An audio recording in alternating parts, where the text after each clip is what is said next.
Hi everybody, my name is Marta Mama, I'm your basic queer bitch, and I'm here to explain all the references about Drag Race España episode 4. Estoy alegre porque estás alegre. So Samantha has just left and everyone is very sad. Estrella is very sad, Kota is very sad. The three of them are from like the same specific area. And Setlas is also very sad because they were together, like in, I don't know, either in the workroom or in the house that they all share. But yeah, everyone is very sad. So I think that tells a lot about a drag queen when all your sisters really, really love and admire you. Maybe you are misunderstood by the public. That must mean something. Then I want to address the drama between Marina and Yurigi because they come into the workroom as besties and they talk it out and there's no problem. So there are some tweets that have been deleted. Marina tweeted this saying, "Every time I fart, I remember Yurigi." And Yurigi quoted the tweet and said, and I quote, "I'm so happy to know that you spend all day long remembering me, but especially you should also remember my pronouns, because when one is portraying this non-binary goddess, it's very ugly to call me bro or man all the time. Amore." So yeah, this got like serious and ugly. Last episode I was just living. I understood both parts. I saw myself in both parts. Now it's getting serious. Of course, the normal answer is misgendering is wrong, yes, but keep in mind that in the Spanish language, almost all the words, you have to choose a feminine or a masculine. It happens many times that you use words not for their meaning, just as, communication things, like people would say man or bro to anyone because it's part of their speech. They're not referring to you and your pronouns. At least that happens to me. I tend to say tia, like girl, all the time in English, like in Spanish, sorry. I say tia all the time, and that's in the feminine form. Sometimes if I say that to, I don't know, to a trans man, they will feel like I'm misgendering them. And of course, I try not to do, I try to listen and I try to, be aware of things. But that happens. It's like very easy to use the wrong pronouns in Spanish. I don't really know what happens. I just want to remind everybody that you don't have to take part in this. Like, these are adults having a disagreement in Twitter. The best thing about being a Drag Race fan is that you don't have to take part when there's a disagreement about something that has nothing to do with drag even. So you can watch, you can feel empathy for these people, but none of us know what's going on. So just, I don't think Marina is misgendering Yurigi on purpose. I think she's just, I don't know about you guys, but I've got enough drama in my normal, regular, everyday life. And I don't want drama that doesn't belong to me. So I love this drama last week, but now that it's got serious, I just really want to just leave it there. Then we get to know that we're not going to have a mini challenge this week. Yes. We're only going to have a maxi challenge, and that maxi challenge is a rusical. So Supreme calls in the pit crew and Los Javis come in and they announce that they're going to do a rusical based on their own musical, La Llamada. So they're calling it La Llamadra. The original musical, La Llamada, means the calling. And it was written by Los Javis like 10 years ago or something. And it's, it's a play, it's a musical, and it's been basically like in the same theater for 9 years, and it's going on tour on the whole Spain. Like, I think over 1 million people has seen this musical in person live. And then in 2017, they got an offer by Netflix to do it, to make it into a movie. So if you have, I don't know if it's available in your Netflix in your country, but if you have a VPN, in Spain, you have La Llamada available. Okay. So the plot of the original musical is that there's this like Catholic summer camp run by nuns, and one of the girls that goes to the summer camp starts feeling the calling from God, and God starts like appearing. And the way that God would communicate with her is through Whitney Houston songs. Yeah. And it's a cool play because, almost all the characters are women. There's some lesbian sexual tensions, and it's about, friendship and love. So the way they had to adapt that is to make that summer camp run by nuns is going to be a drag summer camp. So the nuns are supposed to be like old school drag queens, and it's instead of seeing God, they're going to see the muses of drag, like charisma, uniqueness, nerve, and talent. And that way they can have 9 characters, and they also have a painting on the wall, like so yeah, super cool. They casted, I don't know if it was Los Javi's decision or if it was the girls' decision, but they casted just like, who wants this? Okay, I see you for this, I see you for that. There are a couple of characters that for sure were going to be for that person, like probably Yuri's, Draxethless, since they talk about like Canary Island things. It was probably cast beforehand. So in like one day, they have to cast, learn their songs, learn their text, because they also have to talk. They have to record vocals. They have to learn the choreo and all the movement of the play, and then they go to sleep, they wake up, they get into drag, they perform the whole musical like several times, they de-drag, they get ready for the runway, they do the whole runway, they do the lip sync. That was such a short amount of time to do all this. Everyone, like all the producers, are absolutely amazed by how fast and how professional all the girls were with the time they had. Because, I think that the final version of the song, the one that had like all the ad libs and everything, they didn't give it to the queens until like 20 minutes before of starting the musical. So they didn't know like where their ad libs were, and but the result was absolutely amazing. I cannot believe that they had this result with such a short amount of time. So yeah, props to the girls. The guest judge this week is La Prohibida. I love that they brought La Prohibida. La Prohibida is probably the most famous drag queen that we have in Spain, like a drag queen that works as a drag queen and that comes from the drag scene. It's probably La Prohibida. When they announced that Drag Race España was going to exist, everyone guessed that La Prohibida was going to be the host. I say this about all the famous drag queens, but honestly, if you ask someone in Spain, like, name one drag queen, they would usually say La Prohibida. She's very famous. She is a singer, and all her songs are constantly in every single gay bar. So I'm super happy to see her. She's like a mother figure to a lot of these girls. So I think it's great when they bring like true icons and idols of the drag in that country to the judges panel. So let's talk about the musical. I'm going to go like one by one, explaining all of them.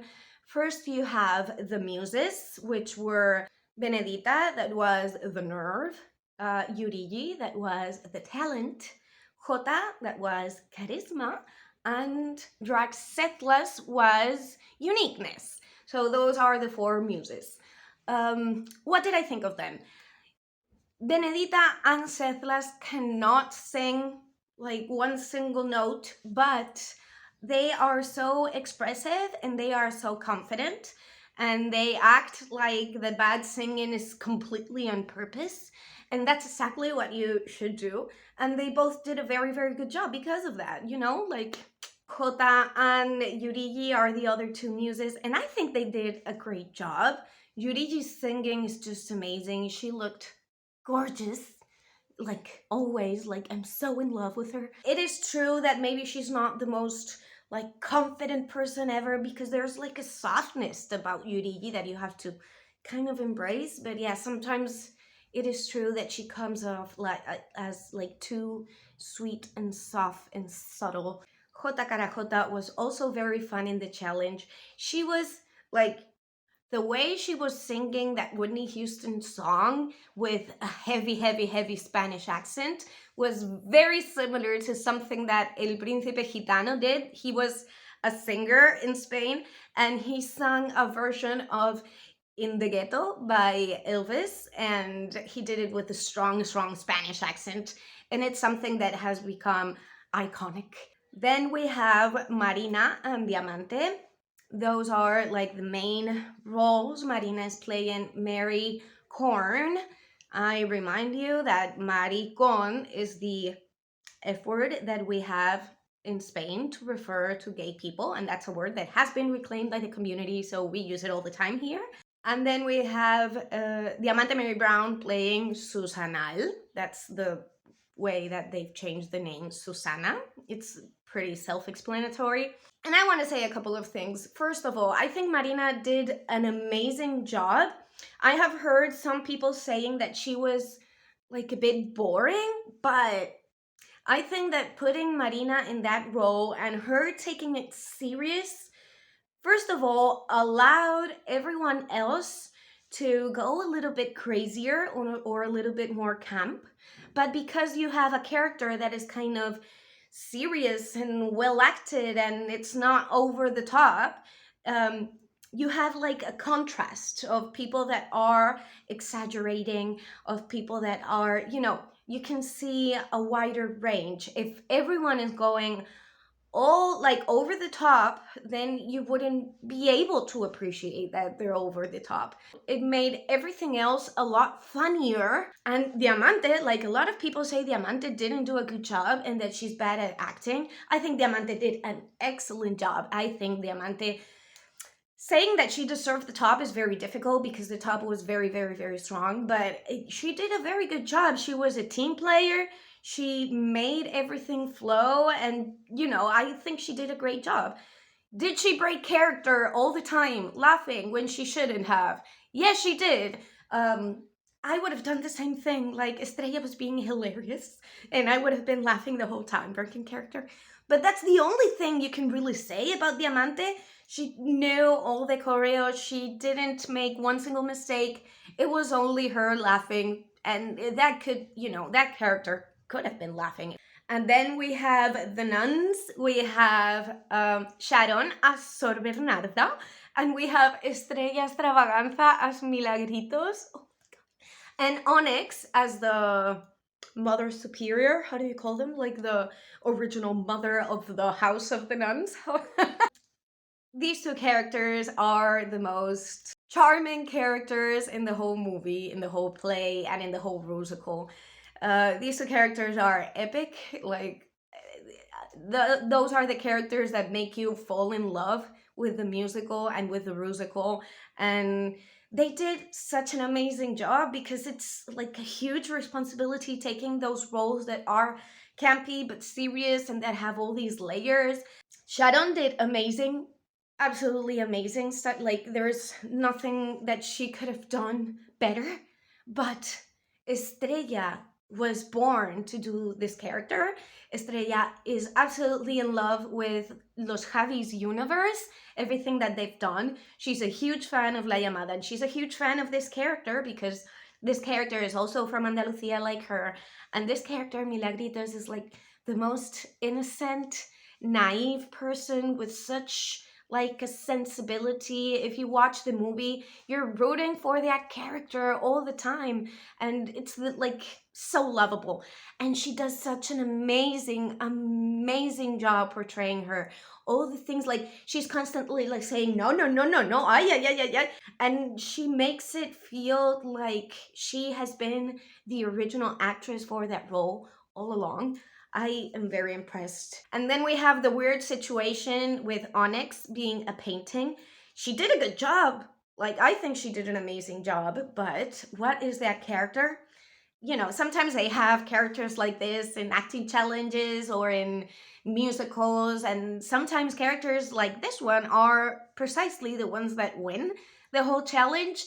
But I don't know, it was kind of difficult for her. But if I was Onyx and I didn't know how to sing and I wasn't like, you know, of course I want to be the inanimate object with like 3 lines.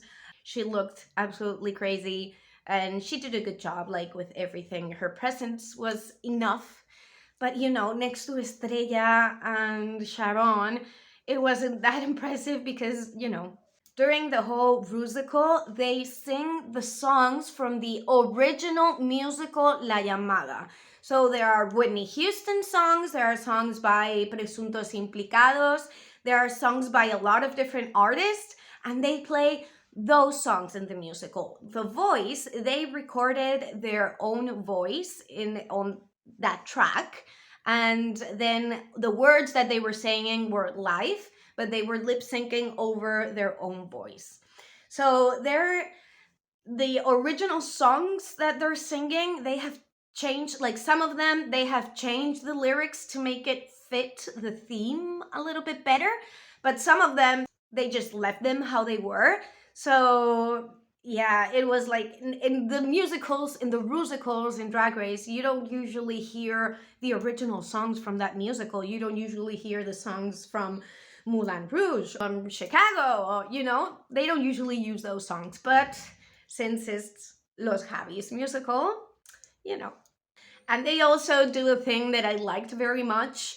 I can't really stop and tell you like every single reference because the whole musical is full of references of like the gay queer scene in Spain.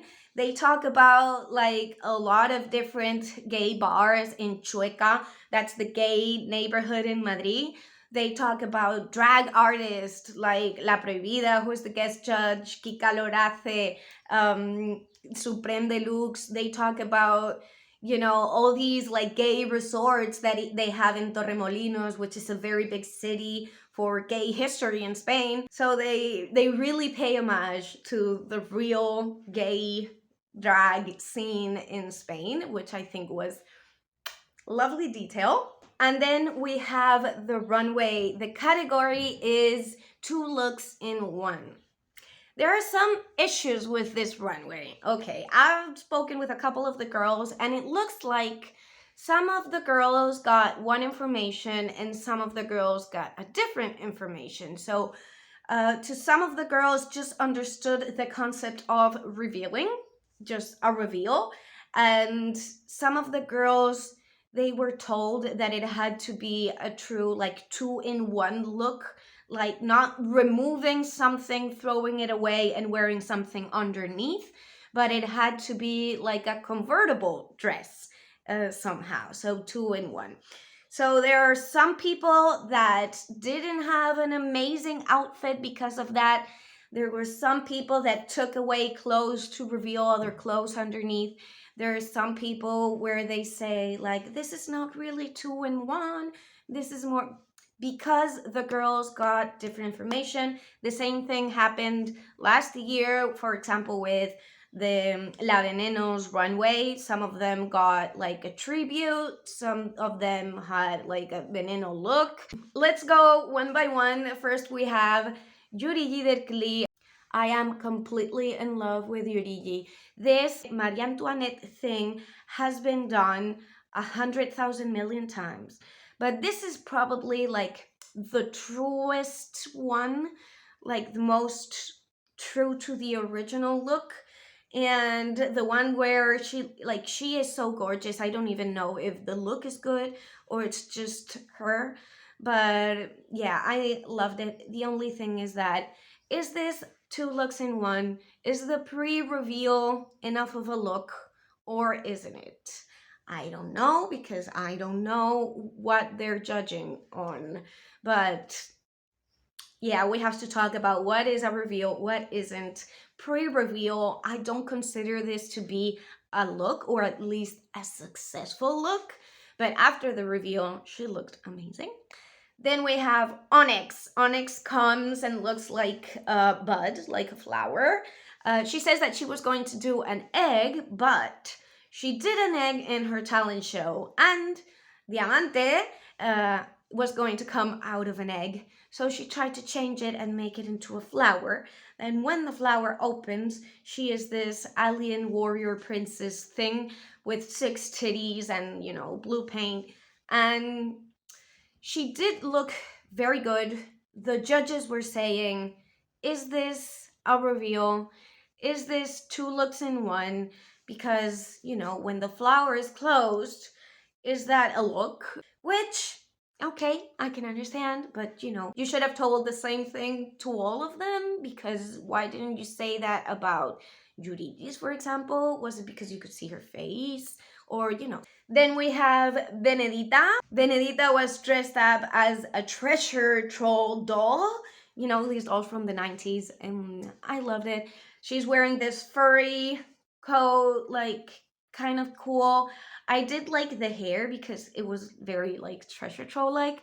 And then she reveals into a more, like, princess troll. She has a huge gem in her belly button, and she does look like a princess troll, but I know that Benedita wasn't that happy with this look.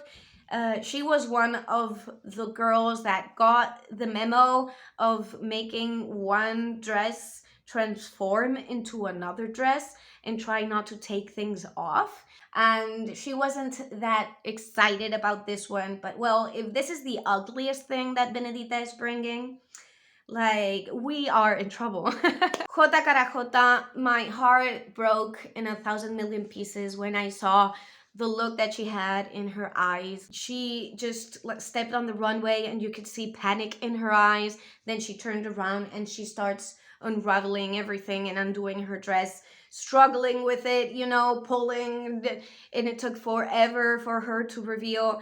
This dress originally was beautiful. It was designed by Jade, that's a drag queen in Spain, and it was sewn by David Rodriguez. Those are like the 2 people that she works with a lot. It was beautiful. She's supposed to be Botticelli's Venus, and I think that the underneath thing is supposed to be like the pearl in the water.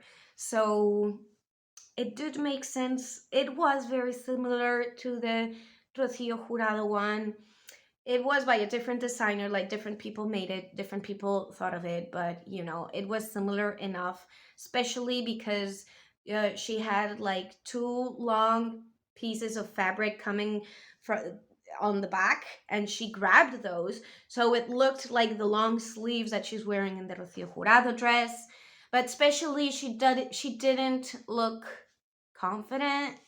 She looked like she was having the worst time of her life, but my heart sunk and I was devastated when I saw that. Like, oh, poor Jota. Then Sharon comes in. The way this lady reveals into a different thing is just flawless. Like, everything is so well done, and it is true. Like, she has absolutely every single detail. I maybe thought personally that there was something weird about the proportions. I thought maybe the hair was kind of small because it looked like the chest part, her chest looked huge, and there was nothing, there wasn't like a necklace or anything covering this. So maybe her torso looked super, super long, and then her head and her hair looked kind of tiny.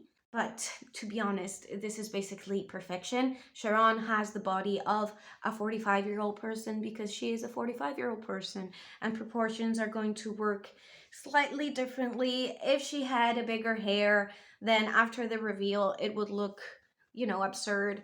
She changed her makeup. She's doing a different thing with her makeup every single week, which I appreciate very much. I just think that Sharon is perfection and she cannot do anything wrong ever. After that, we have Drag Setlas, and you can see this is one that got the other memo, the one that's just like reveals. You can take off things and reveal to a different thing. So Drag Setlas comes in as a little baby, then she reveals into like a first communion dress. She reveals that into a wedding dress. The flowers that she had in her head for the first communion are now the bouquet in her hands. So you thought it was going to stop there, but then she reveals again into some lingerie, and she is the honeymoon, like the girl in the honeymoon. And it was very cool. It was very cool. The hair looked like a little bit weird, especially with the wedding dress, because you know you wouldn't have that hair with a wedding dress. Like maybe brush it a little bit more. I'm just trying to find something bad about all these reveals because they did a good job. They did. Then we have Diamante. Diamante comes out like a Kinder Surprise egg. I don't know if you have these in the US. I think you used to have them, but now they're banned because you cannot like put toys in candy by law or something. But we have them here. Like it's something very normal. And she comes out as this, you know, this surprise egg. And that egg looked like it wasn't a very nice egg. I think that the difference with Onyx's egg was the material. This material was thicker, but it was also like flimsier, so it didn't keep the form of the egg correctly, so it looked a little bit wonky. And then she revealed into this dress, a very similar reveal to what Onyx did. And after that, she takes that off and she transforms into a mini car, which is the toy that you would find inside. She sells everything down the runway, like the energy that she has. She doesn't stop moving, looking at the judges, playing it out, playing with every single accessory that she has. Like, maybe it's not my favorite outfit per se because there's like some type of editing there that needed to happen. The way she sells it down the runway, I'm just... Then we have Marina. Marina comes out with this huge red drag wig, beehive wig thing, and a blue sequins dress, and she reveals effortlessly. She takes off the dress and she has like a supermodel red carpet, red gown. She looks amazing in it. And the part I like the most is the way that she reveals her hair, because when you have wig reveals, it's sometimes, you know, but she just flips her head and the wig comes off and she reveals the one that she had underneath. The part I like the most is that when she reveals the wig, she doesn't start touching the blonde wig and fixing it like everyone would do in a wig reveal. She just does an effortless palm. I love when the wig reveals are that smooth. And last but not least, we have Estrella Extravaganza. She did like all these Marilyn looks, also taking clothes off. But she sold it with, I don't know, she is so charming. She is so charismatic. The way she talks with the judges after like a couple of reveals and she said, "You want another one?" You know, and you know, she's teasing them a little bit and she comes off and she takes off her wig and she's in a bathing suit and she takes like a swimming cap from her titty and she puts it on. Like, I just love her so much. And in case you didn't see it, in La Llamada Drag, Estrella was wearing, instead of the typical headscarf that the nuns wear, Estrella is wearing un mantoncillo, which is like a shawl, and she's wearing that because it's very typical from Andalusia. Her character is from Andalusia, so instead of wearing the headscarf, she wore that. Those are like the tiny little details, like the onion thing last week that where she was eating dirt. I think those things don't help her performance especially, but those are the tiny little things that make me personally love her 100,000 million times more. I live for people that understand performance, like in when the cameras aren't rolling, that do things that are completely absurd just because it makes sense for them. I'm just here for that. And after the runway, Estrella starts talking about how much this challenge has meant for her, like working with Los Javis. I know that she's a big fan of Los Javis.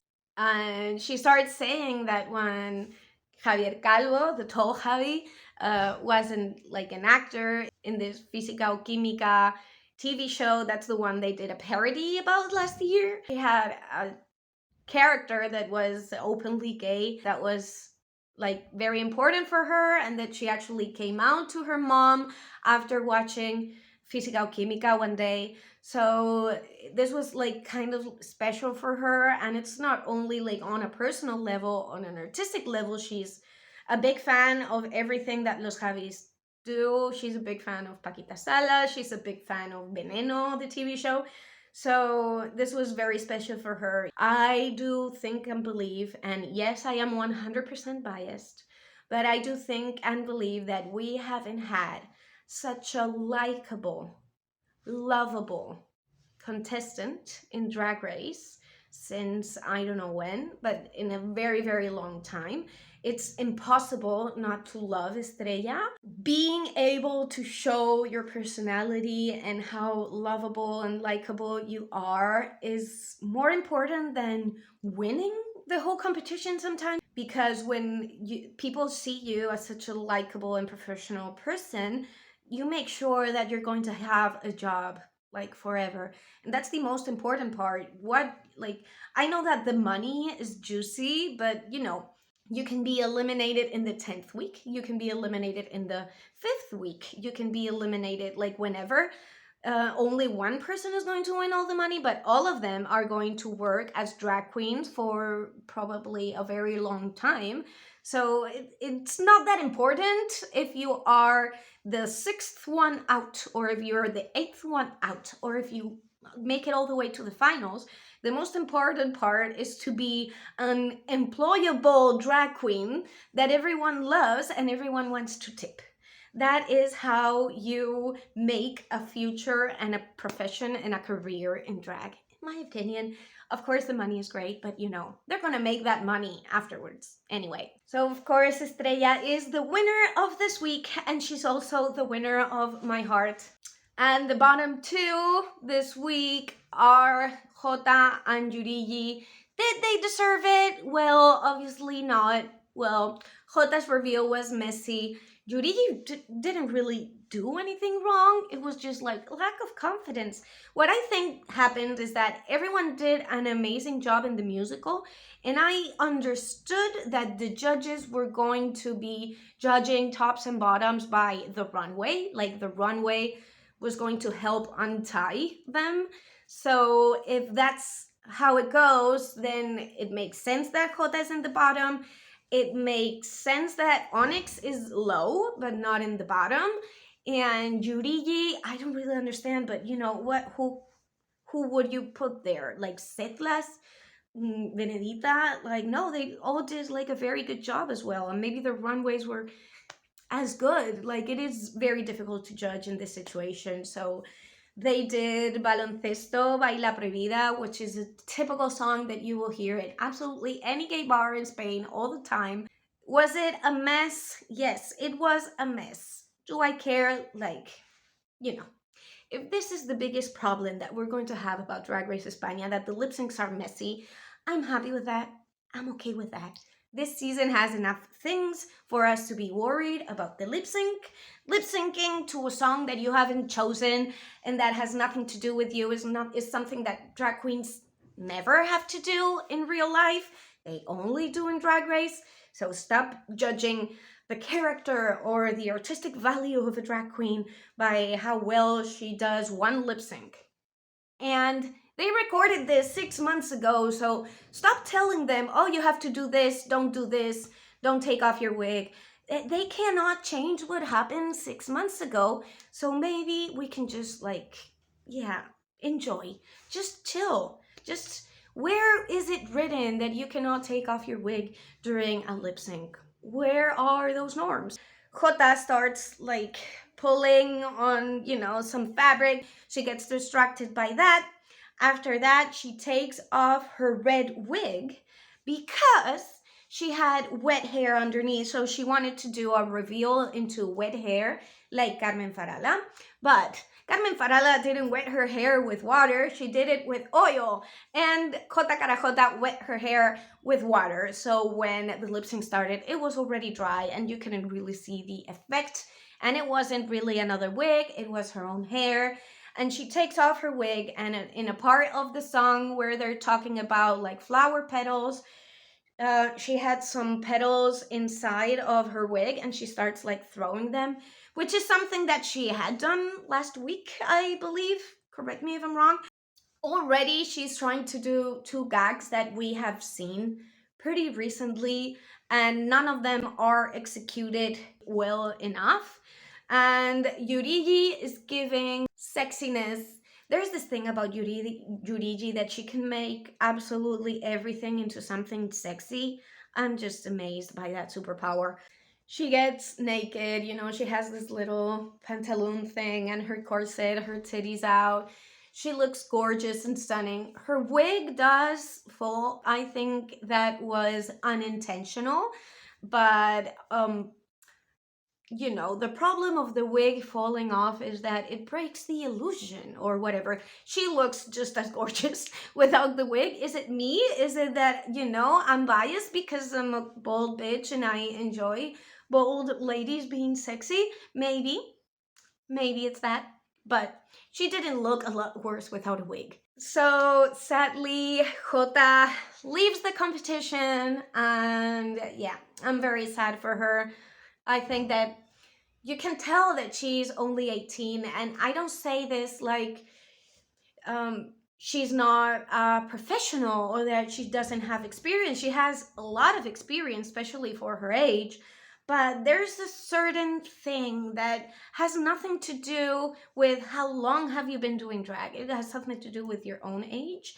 And it happened to, you can see some of the queens there are like older, but they started drag like not that long ago. They have a certain type of confidence in themselves that maybe younger drag queens that have been doing drag forever don't have.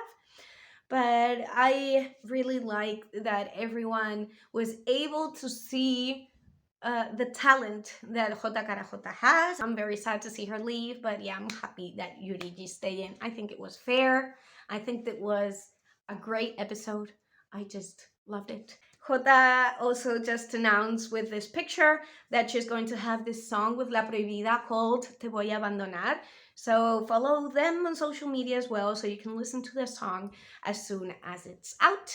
So yeah, that's all for today. I want to thank the people that sent me PayPals this week. Your names will be here. Thank you so much. Like, you cannot believe. If you want to support my channel, you have my PayPal account down below. I'm also leaving links to the shop with Latrice Royale and Manila Luzon because I am an official correspondent for Drag Race España for the whole season. So if you want to check that out, you have a link down below. I'm also leaving you my social media. This week I posted a video interview with Dina Citron where we talk about everything like Cádiz related and a lot of specific traditions and folklore that they have in that area, since, you know, 25% of the cast this year is from the Cádiz province.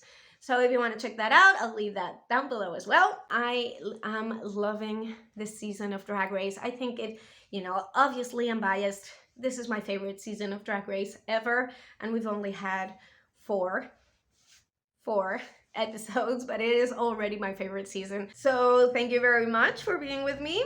I'll see you next week for episode number 5, Snatch Game. You really want to see the references for that one. So stay queer. I love you.